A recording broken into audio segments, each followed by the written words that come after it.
Good afternoon. It's April 23rd. Today is Wednesday, I believe, yeah, and this is the first day of the Chinaplas exhibition here in Shanghai. It's quite a show, over close to 2,000 exhibitors, I believe, and I spent the morning walking around and was pretty impressed by some of the things that I saw. What is your impression of Chinaplas this time? Well, first of all, again, I see continued improvement in the quality of the exhibitors overall. Very well organized. I have to congratulate AdSale for their great organization for this show. I think some of the things that initially hit me this morning were the bioplastics section. This was something new, and it's potentially a very high growth area in China, and I think is worth watching. Also surprised by the larger number of foreign exhibitors, new foreign exhibitors I haven't seen here before, particularly coming in from the Middle East. Very interesting to see these guys trying to break into the China market. So what do you think about the communication challenges exhibitors faced in China market? As I said, you got 2,000 companies exhibiting here, and there's probably another 10,000 suppliers who would love to have been here and not here, and they're all vying for for this market. And as they all improve in their quality, they're beginning to get a little bit the same in some respects, especially if you're in the chemical sector. You're basically selling commodities. So the challenge is, how do you really stand out from your competitors?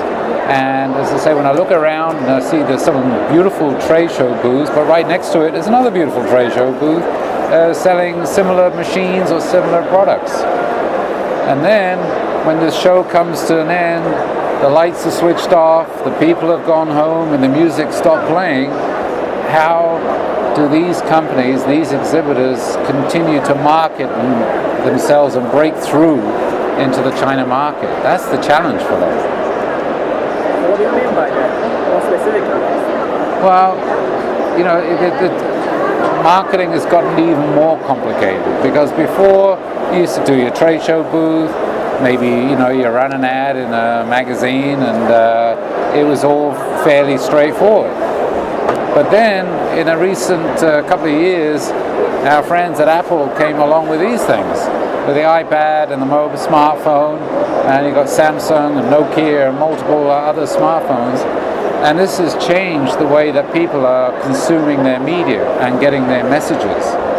Now, and it means that the traditional forms of communication are having perhaps a bit of more of a limited impact.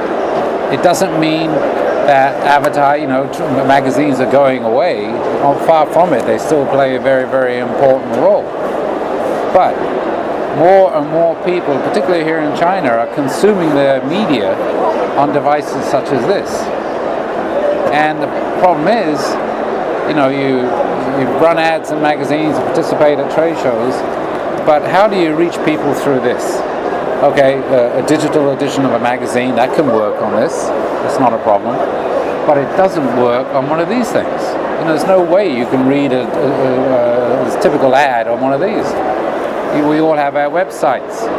Again, a website sometimes can work on one of these devices, but most people's websites simply fail on a device like this. And so the banners and all the traditional digital forms of advertising don't work on these devices.